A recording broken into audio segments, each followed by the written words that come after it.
So yeah, my first tutorial in English. Want to create this effect?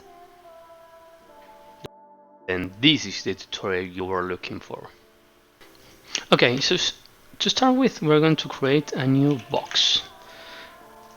Then we're going to hop in and just to start with, copy this parameter and paste it here. Also leaving a divided by 2 so it stays always on the ground no matter what. So now that we have changed this, we're going to press shift and make it slim like a real plank. Let's make it really tall. Okay, so the next step is to transform this. Why? You'll see in a moment.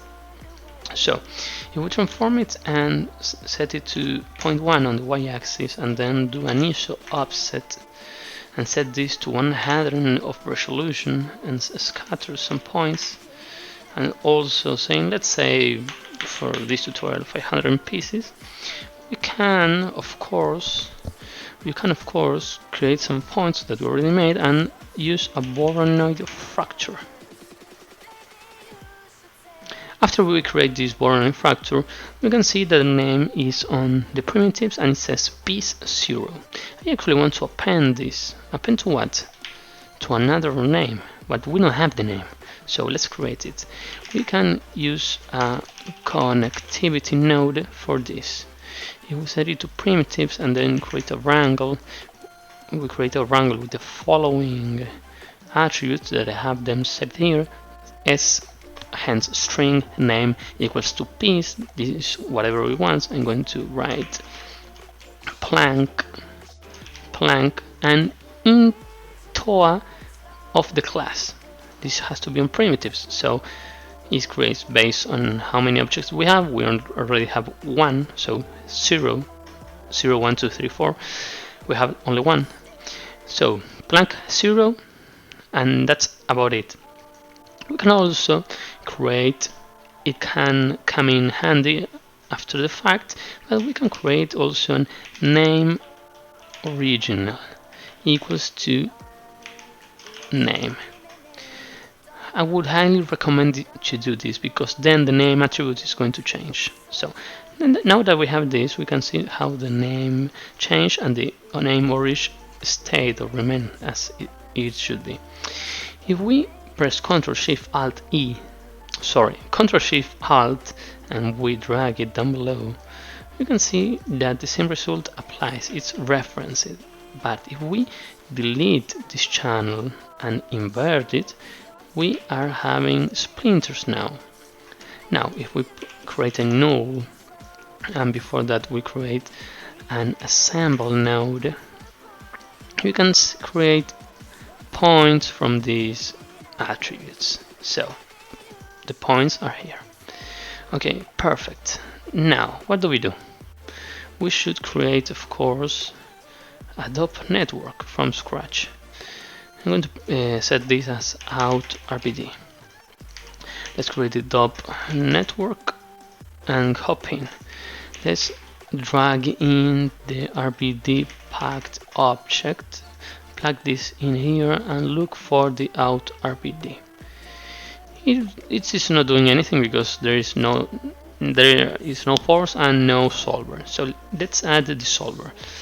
Rigid body solver set to bullet. Don't forget about that. Now, if we add some gravity and we add a ground and we add a merge, we can of course look it fall down onto the ground. No constraints yet, we're going to talk about it now. So how do we make constraints? To start with, you can use these constraints, but I really don't like them. I want to make them always from scratch. So there are many possibilities. First of all, I want to make clusters. Clusters are basically some way to separate objects between a fracture. So let's scatter some points here. Let's say I want 10 clusters, and then let's transfer attribute this to this. But what are we going to transfer? Okay, we need to make the attribute. What is going to be the attribute? The cluster node. The cluster attributes. So I equals cluster will be equal to ptnam. This means that from each point we're going to have a new cluster attribute. See? You have 10 points, we had 10 cluster attributes. If we transfer this here, saying cluster, we can see that each point has its own cluster now, right? So now if we want to check this out, we can unpack this, go here, control click and say I want, okay, I forgot to add this here. Okay, I already have it set up, but we can also make control click and then click on cluster. See, it's the same. These are going to be the clusters that are going to be tied together. So now that we have the clusters, we want to iterate between clusters. So how do we do that? For each connected piece, I believe, we can delete this and we can go right here. Instead of class, we're going to iterate per points on the cluster. So now we have the cluster number. Okay, we can iterate between clusters. We have this works. We have the points of each cluster, cluster 0, 1, 2, 3, 4, and so on. What we want to do is to connect adjacent pieces and say, okay, let's connect between each other. These are going to be the glues from one constraint. We're going to remove this text so we can watch it on white, and we are going to add a color. This color will determine only a visualization parameter. So we're going to use green for the glue constraints that we're going to create right now. Remember, always add a clean. Sometimes we have, for example, 61 here, and now we have 61. So not in this case, but some cases you can optimize the constraints. Okay, we have the constraints, but we don't have the attributes from the constraints. The attributes are easy to make. You have to go to primitives and say s equals constraint type equals all between these ticks. We're going to go down one below and then say constraint name equals whatever you want. I am going to stick with glue. Also, if we press F from float and say strength, this will be a multiplier from the constraint. Okay, now we have everything set up. If we press if we go out from single pass, we can watch that every cluster is connected inside but not between each other. They're separated. Okay, so this works just fine. We're going to press annul and say out con from constraints. But we're not done yet, but I want to show you how to set it up only with glue constraints. So let's hop in and let's add a constraint network. The constraint network basically calls in the constraints. So let's press on out con and let's add a constraint here. If we say glue constraint relationship, we can of course grab, look at this trick, press $os and write glue exactly as you wrote it outside. If we press the middle mouse, we can see it's the same name of the node. So this calls the glue constraints. See, they are right here. They were green before, so I'm going to set them to green here, and also this node to green, just to visualize.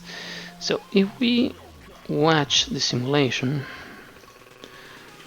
we can observe that, well, nothing is happening because everything is connected, really good, to be honest. I'm surprised. But let's add let's add an initial velocity right here on X position. Let's add 1. Let's see what happens. Okay, not a great idea. On X, let's go to add X and C. It should get divided. See how it's getting divided? Now the glue constraint is really strong, so if we delete 1, 0, I believe everything is going to break. See how this is starting to break? It's still not good. This shouldn't happen with wood. This might happen to rock, but not to wood. So how do we fix this? Now we have to make the other type of constraints. The other type of constraints is set with an unpack. I'm going to delete this one. And if we create an unpack, remember that we have on primitives the inside and the outside group that comes from voronoi fracture. Right? We can use them. I mean, yeah, we can use. I am going to use them. So let's split this to the inside groups. Now that we have the inside groups, we can actually grab a connectivity right here, and no, not a connectivity, my bad. Connect adjacent pieces and connect these pieces between each other. We can also find the clusters if we promote it. If we promote this, the cluster again. I forgot to transfer the attribute. If we promote the cluster back to primitives, we can look at cluster here, and we're connecting the clusters between each other. Remember always to tick this on. Don't forget. I almost forgot. This is going to be let's say we have a line that it's like this.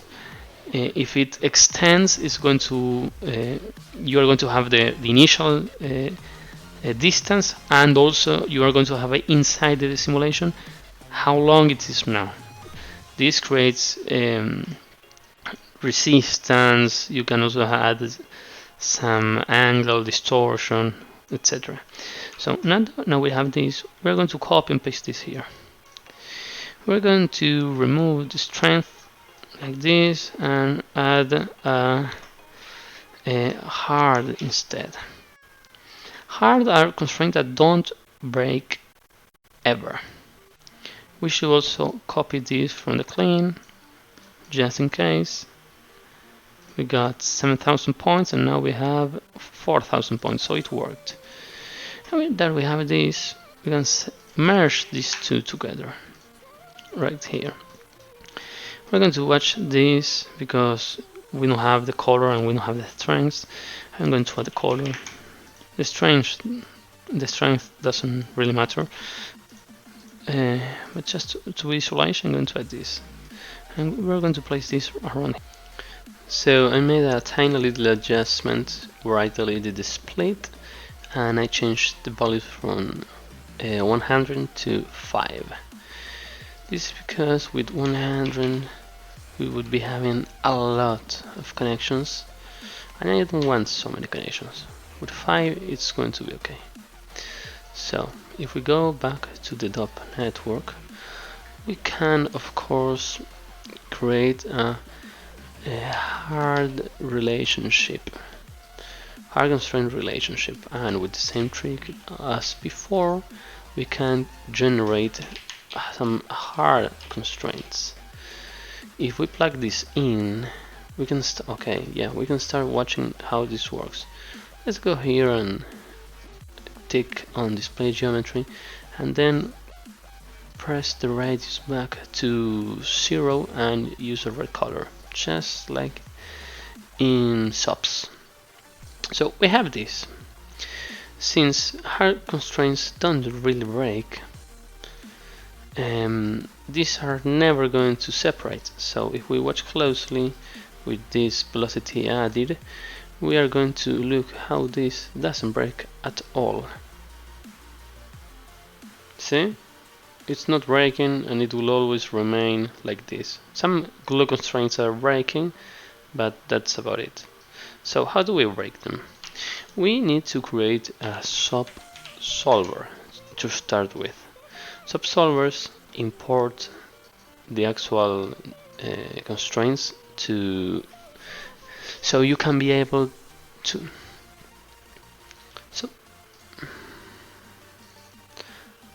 subsolvers work low. Subsolvers actually import the relationship geometry, in this case the constraints, and we can use some vex with it. Let's load a couple of frames so we can see the whole parameters here, and let's create a wrangle on primitive level. So we want to only affect the constraints that are hard. How do we do this? Well, we need to write the name, it's equal, we need to write that the constraint name is equal to anything that has hard on it. So these two little guys, see? Okay, so now that we are iterating on the hard constraints, we're going to write an expression. The expression will determine when the constraints break. So I'm going to use the force. If the force is greater than this float, the threshold, we're going to delete this primitive, hence the constraint, with a 0, primnum, and a 0. Okay, great. So now that we have this, we're going to press on this button and do a copy parameter. Why? Because we want to have this parameter right here. Let's go to the parameter interface and drag a float down below. This will be threshold, and threshold. I will apply this. Oh, it's the other way around. I'm going to copy parameter from here and copy it down here. Now that we have this, we can control it from the outside. So let's say the force is around 100, and let's see what happens.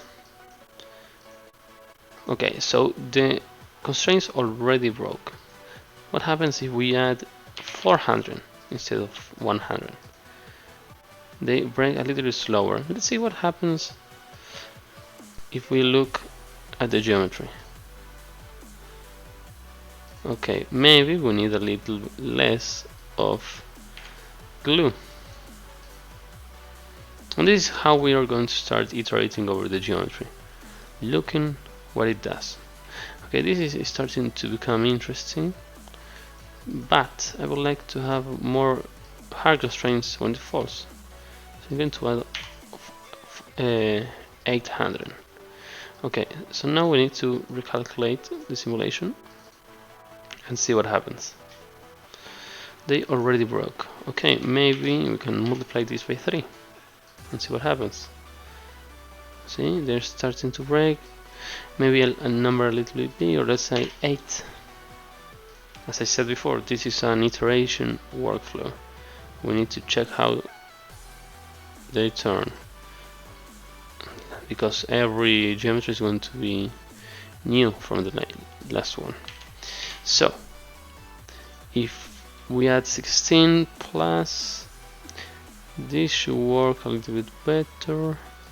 We are getting there, and now we can maybe reduce the glue a little bit. Okay, the glue is breaking here, and okay, this broke. Yeah, we can also change this to soft constraints. I guess that will be cool, but let's stick at the moment with hard constraints. So how does it look with the display geometry? Okay, it looks interesting. Maybe I'm going to go back to this number and add a tiny collision geometry. So I'm going to add a box I'm going to assemble that box, and I'm going to null that out with an out call from collation. We're going to pack this and say this is the call from the collation. So if we merge, oh, I already have this.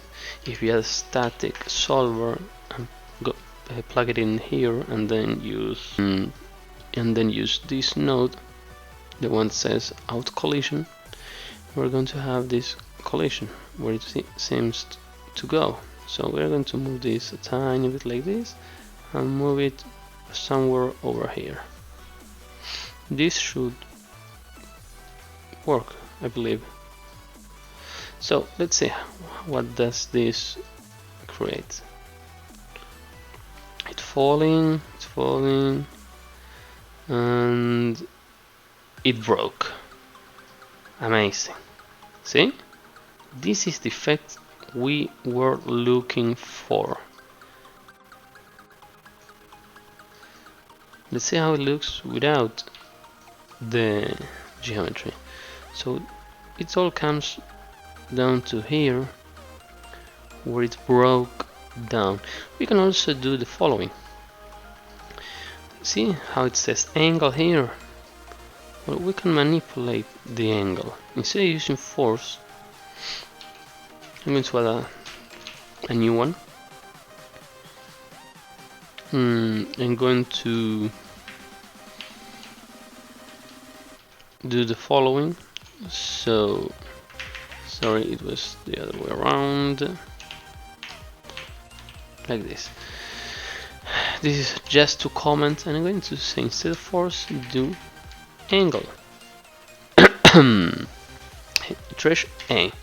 Okay, so trash A is going to be just for the angle. So I'm going to do the following, the same as before. Add a float at the bottom. Okay, here at the bottom. And I'm going to use angle like this. Apply. So we're going to copy this in, go back here and use the following. So this should start working. Now it's going to break instantly, I believe. Yeah, it breaks instantly. So if the angle is bigger than, I don't know, 0.1, let's see what happens. Well, okay, we need to reset the simulation. Let's see what happens. So they will break only if they bend to a certain degree. Like there, exactly, this is what we're looking for. Maybe in this case it even works a little bit better than the force. Yeah, it does, I believe. Let's see how it looks. See how they bend and create these shatters with these splinters. This is amazing. This is just what we are looking for. Great. Okay, so one last thing. If we go here and add UV wrap and plug this in, I believe that we should be looking at if we add a quick shade here at the UVs. Obviously we need to unpack this. See, now we have UVs. So if we have this workflow, we can add textures easily with the shading. I hope that you liked the tutorial. This is my first tutorial in English, so it would be really helpful if you can share this to your English friends, let's say. So I am going to be always online on my Discord and on my Twitch, and I will be updating because I have a new project on Attack on Titans. I will be making a full project on 45 shots that we be created from scratch about Attack on Titan, so stay tuned for it.